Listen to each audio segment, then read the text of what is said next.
وقال عز من قائل وَإِذَا سَأَلَكَ عِبَادِي عَنِّي فَإِنِّي قَرِيبٌ أُجِيبُ دَعْوَةَ الدَّاعِ إِذَا دَعَانِ فَلْيَسْتَجِيبُوا لِي وَلْيُؤْمِنُوا بِي لَعَلَّهُمْ يَرْشُدُونَ.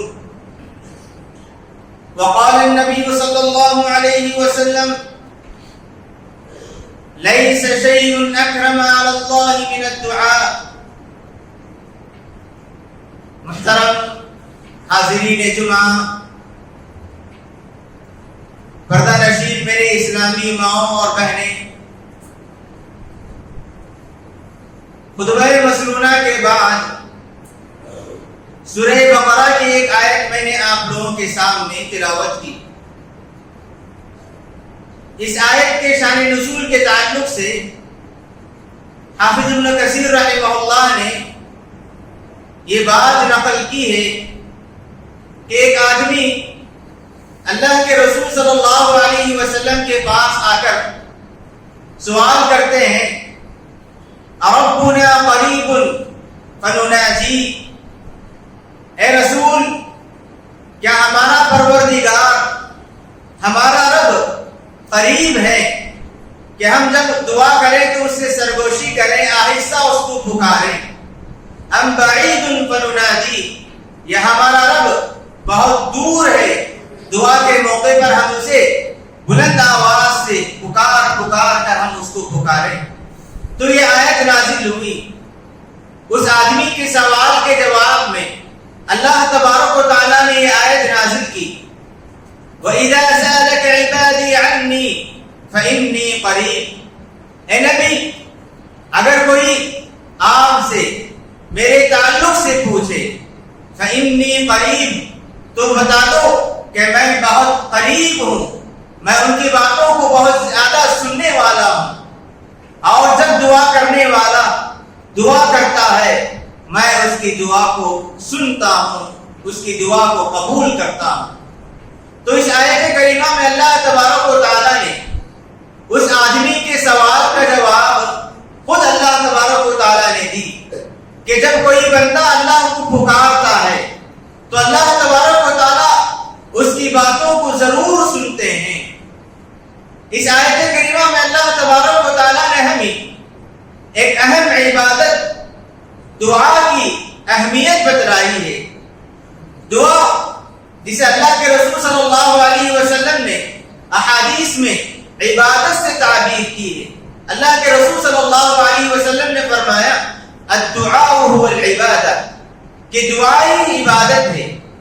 اگر آپ سے کوئی سوال کرے عبادت کیا ہے تو کہو کہ دعا کرنا. دعا عبادت ہے. یہ اللہ تبارک و تعالیٰ سے تعلق قائم کرنے کا ایک اہم ذریعہ ہے. دعا کے ذریعے انسان اپنی ساری ضرورتوں کو مکمل کر سکتا ہے. دعا عبادت بھی ہے اور اپنے پریشانیوں کو دور کرنے کا ایک مضبوط ہتھیار بھی ہے. دعا کے ذریعے انسان اپنی پریشانیوں کا حل تلاش کر سکتا ہے. دعا بہت بڑی نیکی ہے. دعا جو بندہ اللہ تبارک و تعالیٰ کو پکارتا ہے اللہ تبارک و تعالیٰ اس بندے کو چاہتے ہیں، اور جو بندہ اللہ تبارک و تعالیٰ کو نہیں پکارتا اللہ رب العزت اس پر غضبناک ہوتے ہیں. اللہ کے رسول صلی اللہ علیہ وسلم فرماتے ہیں من لم يسأل اللہ یغضب علیہ، جو اللہ کو پکارتا نہیں، جو اللہ سے مانگتا نہیں، اللہ رب العزت اس پر غضبناک ہوتے ہیں، اس پر اپنا غصہ نازل کرتے ہیں. تو اس حدیث سے بات معلوم ہوتی ہے کہ اللہ تبارک و تعالیٰ کے پاس دعا کا بہت بڑا مقام ہے. دعا کو اللہ تعالیٰ پسند کرتے ہیں، دعا کرنے والے کو اللہ تعالیٰ پسند کرتے ہیں. بڑی اہم عبادت ہے. اس کی اہمیت کو سمجھنے کی ضرورت ہے، اس کی آداب کو سمجھنے کی ضرورت ہے. ہم میں سے ہر کوئی اللہ تعالیٰ کو پکارتے ہیں، لیکن ہم پکارتے ہیں تو اس کے آداب کا لحاظ نہیں رکھتے. اللہ کے رسول صلی اللہ علیہ وسلم نے دعا کے موقع پر جن آداب کو ملحوظ رکھنے کا حکم دیا ان آداب کا خیال ہم نہیں کرتے. اس وجہ سے ہماری دعائیں رنگ نہیں لاتی ہیں. ہم دعا تو کرتے ہیں، ہماری دعائیں رنگ نہیں لاتی کیونکہ ہم جو آداب اللہ کے رسول صلی اللہ علیہ وسلم نے بتلائے ہیں ان آداب کا خیال نہیں رکھتے. دعا کرنا یہ انبیاء کرام کا طریقہ رہا ہے. سورۃ الانبیاء میں اللہ تبارک کے انبیاء کرام کی دعاؤں کا تذکرہ کیا، اور انبیاء کرام کے تعلق سے اللہ تبارک و تعالیٰ نے کہا یدعوننا رغبا ورہبا، کہ انبیاء کرام جن کا مقام و مرتبہ بہت بلند ہے، اللہ تبارک و تعالیٰ نے انہیں چن لیا تھا، اللہ تبارک و تعالیٰ نے انہیں نیک راستے کی طرف دعوت دینے والا بنا کر بھیجا تھا۔ اس کے باوجود ان لوگوں نے، انبیاء کرام نے کبھی بھی دعا کا سہارا لینا نہیں بھولا۔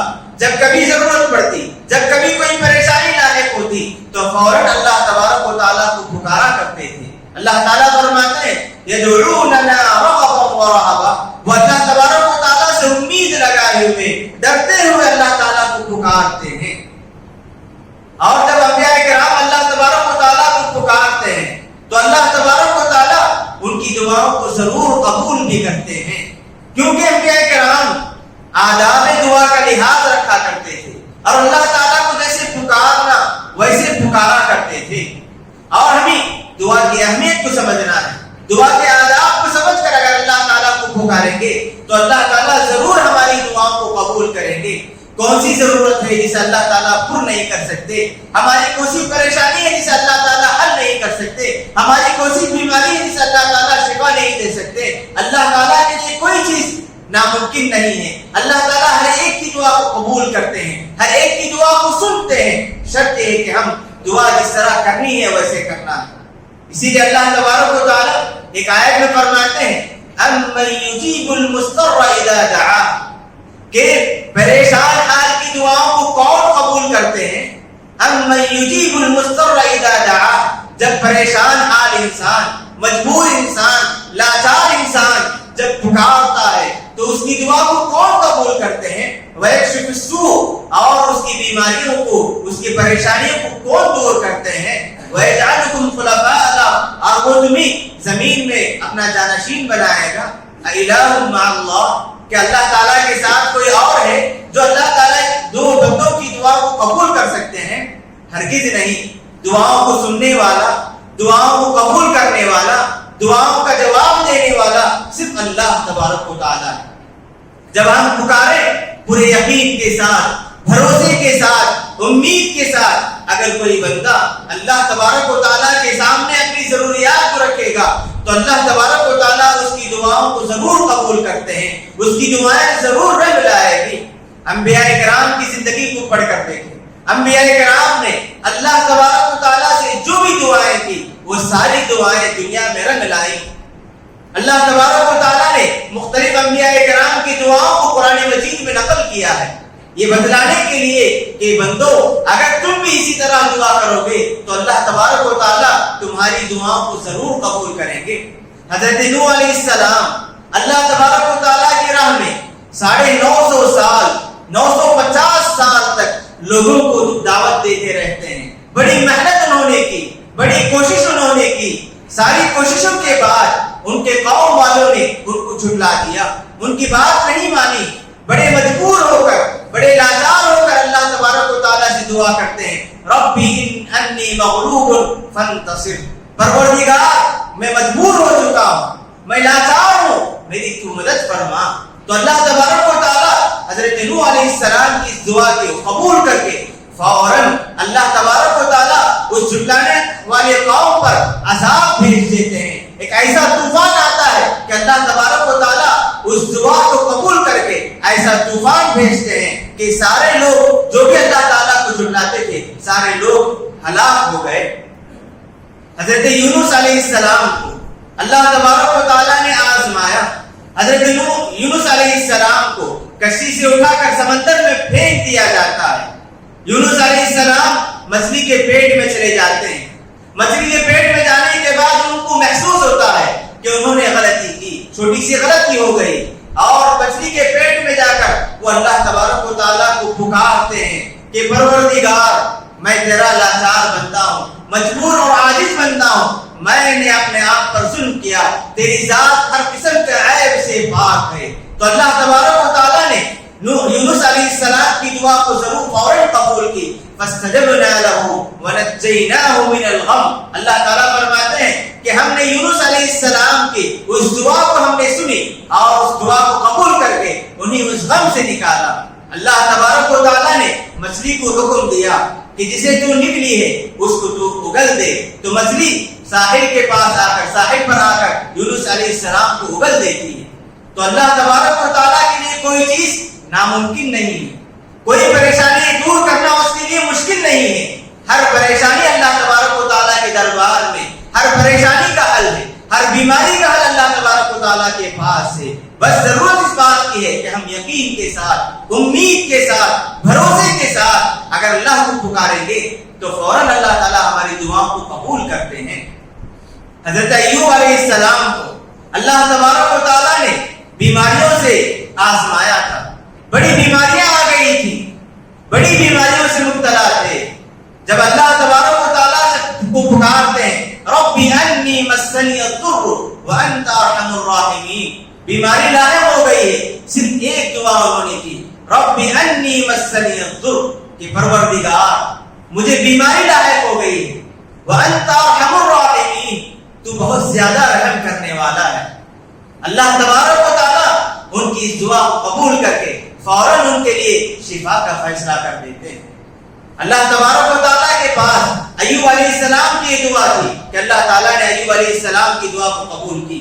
اور اسی طرح حضرت موسیٰ علیہ السلام فرعون کے ظلم سے بچنے کے لیے مصر سے نکل کر مدین چلے جاتے ہیں۔ مدین جاتے ہیں، مدین میں کوئی ان کو دیکھنے والا نہیں، کوئی ان کو جاننے والا نہیں، اجنبی تھے، کوئی جاننے والا نہیں تھا۔ لیکن موسیٰ علیہ السلام اللہ تبارک و تعالیٰ سے دعا کرتے ہیں رب انی لما انزلت الی من خیر فقیر، کہ پروردگار جو بھی خیر تم مجھ پر نازل کرے میں اس کا محتاج ہوں۔ ایک آدمی جس بستی میں جاتا ہے وہاں اس کو کوئی جاننے والا نہیں، لیکن موسیٰ علیہ السلام نے اللہ تبارک و تعالیٰ کو پکارا، اللہ تعالیٰ کے سامنے اپنی پریشانی کو رکھا، تو اللہ تعالیٰ نے اس پریشانی کے حل کے لیے کس طرح انتظام کرتے ہیں۔ دیکھیے موسیٰ علیہ السلام جیسے مدین پہنچتے ہیں، دیکھتے ہیں کہ دو لڑکیاں اپنے جانوروں کو پانی پلانے کے لیے انتظار میں کھڑی ہیں اور مرد حضرات جانوروں کو پانی پلا رہے ہیں۔ تو موسیٰ علیہ السلام ان دونوں لڑکیوں کے جانوروں کو پانی پلا دیتے ہیں اور معمول کے مطابق لڑکیاں گھر جلدی پہنچ جاتی ہیں۔ تو ان کے والد ان دونوں لڑکیوں سے پوچھتے ہیں کہ کیا بات ہے، کیا آج تم بہت جلد واپس آ گئے؟ تو دونوں لڑکیاں اپنے والد کے سامنے معذرہ بیان کرتے ہیں کہ ایک آدمی نے ہمارے جانوروں کو پانی پلا دیا تو اس وجہ سے ہم فوراً لوٹ آئے گھر۔ تو اس طرح اللہ تبارک و تعالیٰ انتظام اس طرح کرتے ہیں کہ ان دونوں لڑکیوں کے والد کہتے ہیں کہ اس آدمی کو لے کر آؤ، انہوں نے ہماری مدد کی ہے، ہمارے ساتھ انہوں نے احسان کیا ہے، ان کا بدلہ دینا ہمارے لیے ضروری ہے۔ تو موسیٰ علیہ السلام کے پاس دونوں لڑکیوں میں سے ایک لڑکی آتی ہے اور موسیٰ علیہ السلام کو اپنے گھر لے جاتی ہے، جہاں پر اللہ تبارک و تعالیٰ ان کے لیے رکنے کا انتظام کر دیتا ہے۔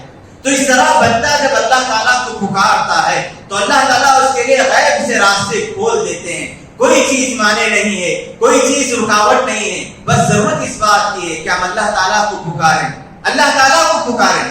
حضرت زکریا علیہ السلام کو یاد رکھیں، زکریا علیہ السلام بڑھاپے کی عمر کو پہنچ چکے ہیں اور لا ولد ہیں۔ اللہ تعالیٰ نے انہیں لڑکے نہیں دیے تھے، اولاد نہیں دی تھی، اور وہ زکریا علیہ السلام مریم علیہ السلام کی کفالت کرتے ہیں، مریم علیہ السلام کی کفالت کرتے ہیں۔ جب کبھی مریم علیہ السلام کے پاس زکریا علیہ السلام جاتے ہیں تو دیکھتے ہیں کہ ایسے پھل ان کے پاس ہیں جو پھل کے موسمی پھل نہیں، دوسرے موسم کے پھل ان کے پاس پاتے ہیں۔ مریم علیہ السلام سے زکریا علیہ السلام پوچھتے ہیں کہ کیا بات ہے، تمہارے پاس ان پھلوں کا انتظام کیسے ہو جاتا ہے؟ تو مریم علیہ السلام کہتی ہیں کہ اللہ تبارک و تعالیٰ کی جانب سے ہے۔ تو ان کو یقین ہوتا ہے کہ اللہ تعالیٰ جو موسم کے غیر موسمی پھل دینے پر قادر ہے وہ مجھے اولاد بھی دے سکتا ہے۔ تو مریم زکریا علیہ السلام دعا کرتے ہیں رب لا تذرنی فردا وانت خیر الوارثین، اے پروردگار تو مجھے تنہا نہ چھوڑ، مجھے اکیلا نہ چھوڑ، تو بہترین وارث ہے، تو بہترین اولاد عطا کرنے والا ہے، تو ہی اولاد عطا کرنے والا ہے۔ زکریا علیہ السلام دعا کرتے ہیں، اللہ تعالیٰ فوراً زکریا علیہ السلام کی دعا قبول کرتے ہیں اور یحییٰ علیہ السلام سے انہیں نوازتے ہیں۔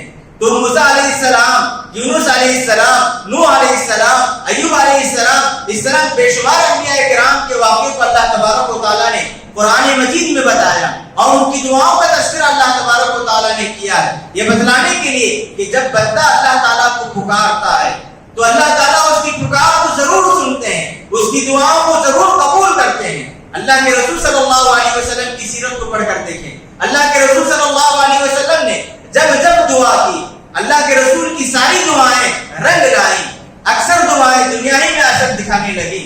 اللہ کے رسول صلی اللہ علیہ وسلم بدر کے موقع پر مٹھی پر جماعت کو لے کر جاتے ہیں، سامنے قریش ہے، دشمنوں کی ایک بڑی تعداد ہے جن کے پاس طاقت بھی ہے، ہر کچھ سب کچھ ہے، اور مسلمانوں کے پاس طاقت بھی نہیں، عدد بھی نہیں، کمزور ہے مسلمان۔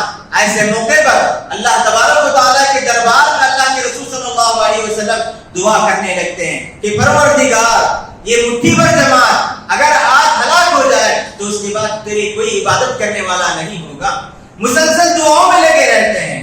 حضرت علی رضی اللہ عنہ فرماتے ہیں کہ بدر کے موقع پر جب ہم فوراً جلدی پہنچ گئے تھے تو ہم میں سے ہر کوئی کچھ نہ کچھ دیر آرام کر لیا تھا، لیکن اللہ کے رسول صلی اللہ علیہ وسلم مسلسل دعاؤں میں لگے رہے اور دعا کرتے کرتے آپ کے بدن سے چادر گر جاتا تو ابو بکر صدیق رضی اللہ عنہ چادر کو صحیح کرتے، اور جب گریوزاری دعا مسلسل کرنے لگے تو حضرت ابو بکر صدیق رضی اللہ عنہ نے آپ کو تسلی دیتے ہوئے کہا کہ اللہ کے رسول بس کیجئے، اللہ تعالیٰ تمہاری دعا کو ضرور قبول کرے گا۔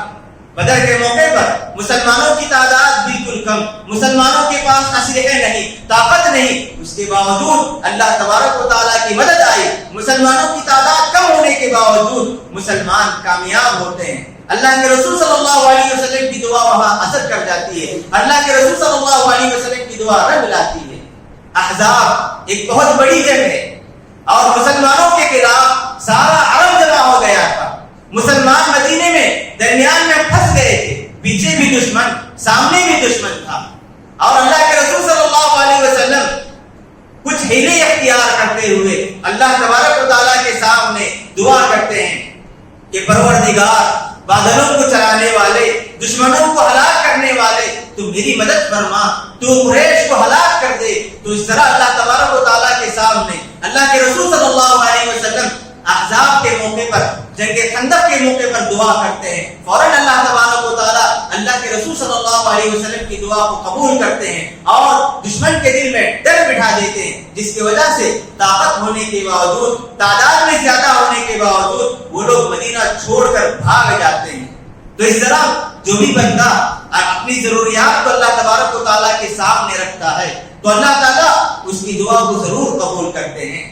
اسی لیے اللہ کے رسول صلی اللہ علیہ وسلم ایک حدیث میں فرماتے ہیں کہ سب سے زیادہ عاجز، لاچار اور مجبور انسان وہ انسان ہے جو دعا نہیں کرتا۔ سب سے عاجز انسان وہ انسان ہے جو دعا نہیں کرتا۔ دعاؤں سے اعجز الناس من عجز عن الدعاء، اللہ کے رسول فرماتے ہیں کہ میری امت میں سب سے لاچار، سب سے کمزور انسان وہ انسان ہے جو دعا نہیں کرتا۔ دعا ایک عبادت بھی ہے، ضروریات مکمل کرنے کا آسان طریقہ بھی ہے اور بہترین وسیلہ بھی ہے، بہترین ہتھیار بھی ہے۔ اگر کوئی انسان اپنی ضروریات کو مکمل کرنے کے لیے، اپنی پریشانی کو دور کرنے کے لیے اس مختصر سے اور بہترین وسیلے کو جو اختیار نہیں کرتا، اس سے بڑا عاجز کوئی انسان نہیں ہے۔ اور اسی لیے اللہ کے رسول صلی اللہ علیہ وسلم دعا کی اہمیت کو بتلاتے ہوئے یہ بھی فرماتے ہیں کہ اللہ تبارک و تعالیٰ کے پاس سب سے محترم، سب سے باعزت چیز دعا ہے۔ لیس شیء اکرم علی اللہ من الدعاء، کہ اللہ تبارک و تعالیٰ کے پاس سب سے محترم چیز دعا ہے۔ دعا کے ذریعے انسان اپنی ضروریات کو مکمل کر سکتا ہے۔ ہم میں سے ہر کوئی دعا تو کرتے ہیں، لیکن دعا کرتے ہوئے دعاؤں کے جو آداب ہیں ان آداب کا لحاظ نہیں رکھتے۔ ایک مرتبہ اللہ کے رسول صلی اللہ علیہ وسلم کی مجلس میں ایک آدمی آ کر دعا کرنے لگا۔ اللہ کے رسول صلی اللہ علیہ وسلم نے کہا کہ اس آدمی نے جلدی کی۔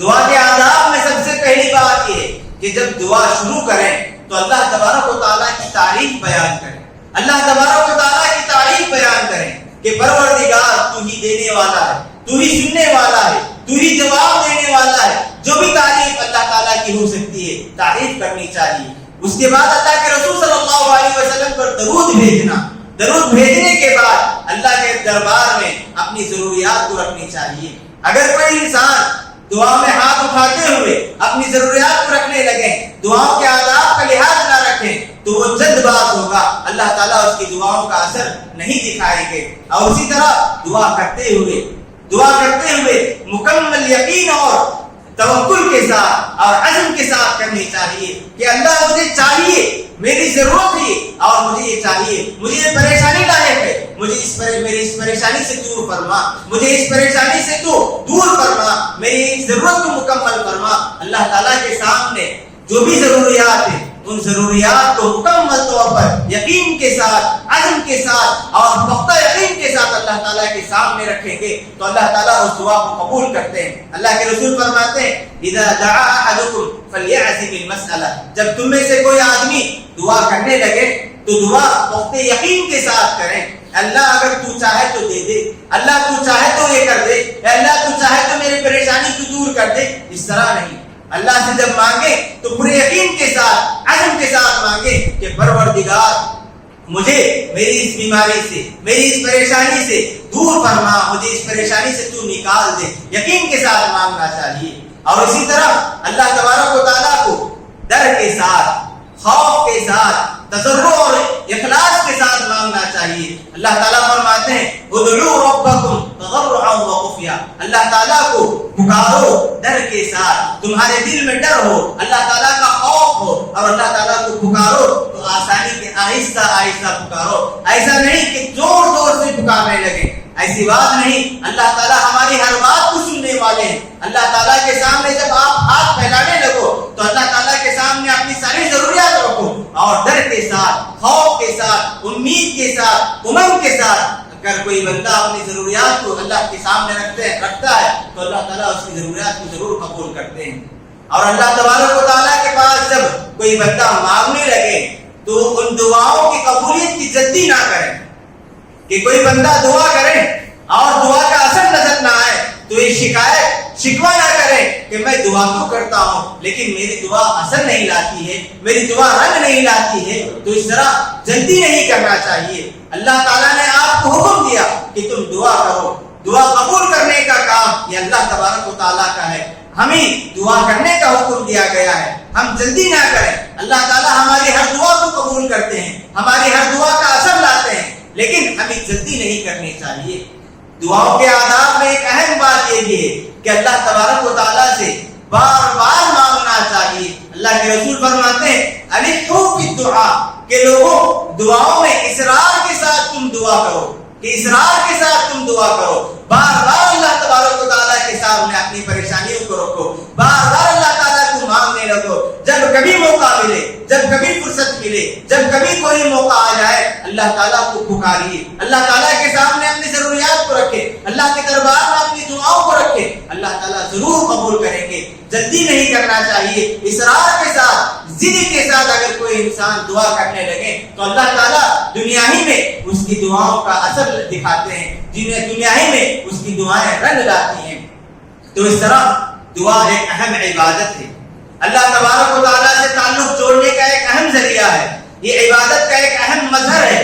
جب بندہ اللہ تعالیٰ سے کو مانگنے لگتا ہے، اپنی ضروریات کو سامنے رکھتا ہے تو بندہ اپنی عاجزی، اپنی کمزوری اور نقص کو سامنے رکھ کر اللہ تعالیٰ کے سامنے مانگنے لگے تو ضرور یاد رکھے، یقین رکھے کہ اللہ تعالیٰ ہماری ہر دعا قبول کرتے ہیں۔ اگر ہم یہ سمجھتے ہیں کہ ہم ہر نماز کے بعد دعا تو کرتے ہیں لیکن ہمارا دل اخلاص سے، دل جمعی سے، ہمارے دل غفلت میں ہو تو اللہ تعالیٰ ہرگز ہماری دعاؤں کو قبول نہیں کریں گے۔ ہم بہت سارے لوگوں کو دیکھتے ہیں دعا کرتے ہیں تو ہاتھ کو اوپر کی طرف اٹھے ہوئے ان کی نگاہیں ادھر ادھر گھومتی رہتی ہیں، ان کی نگاہیں ادھر ادھر گھومتی رہتی ہیں۔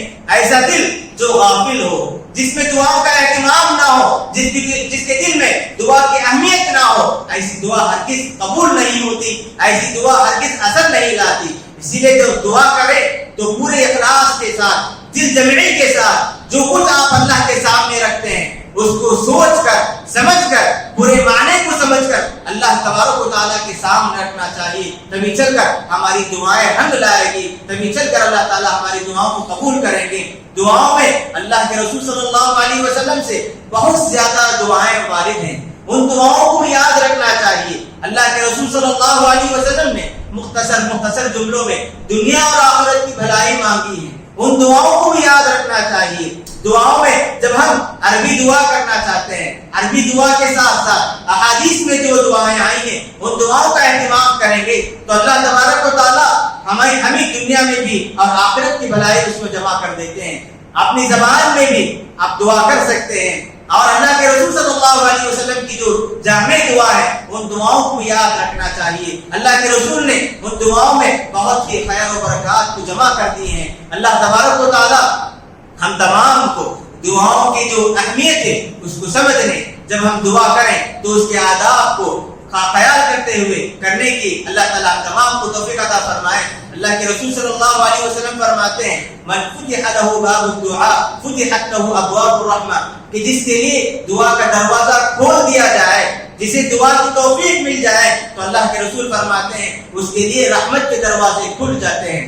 دعاؤں کی اہمیت کو سمجھیں اور کوشش یہ کریں کہ ہر نماز بعد جب کبھی موقع ملے اللہ تبارک و تعالیٰ کو پکارنے کی کوشش کریں، اللہ تعالیٰ سے دعا کرنے کی کوشش کریں، کیونکہ دعا کے ذریعے ہم اللہ تعالیٰ کی رحمتوں کو پا سکتے ہیں، دعا کے ذریعے ہم اللہ تعالیٰ کی برکتوں کو پا سکتے ہیں، دعا کے ذریعے اللہ تعالیٰ کی نعمتوں کو ہم پا سکتے ہیں، دعا کے ذریعے ہم اپنی ہر پریشانی کو دور کر سکتے ہیں، اللہ کو راضی کر سکتے ہیں، جنت حاصل کر سکتے ہیں، جہنم سے چھٹکارا حاصل کر سکتے ہیں۔ اللہ سے دعا ہے کہ پروردگار ہم تمام کو ہر قسم کی عبادت میں آگے بڑھنے، دعا کی اہمیت کو سمجھنے اور دعا کا انتظام کرنے کے اللہ تعالیٰ ہم تمام کو توفیق عطا فرمائے۔ اقول قولی ھذا واستغفر اللہ لی ولکم ولسائر المسلمین من کل ذنب فاستغفروہ انہ هو الغفور الرحیم۔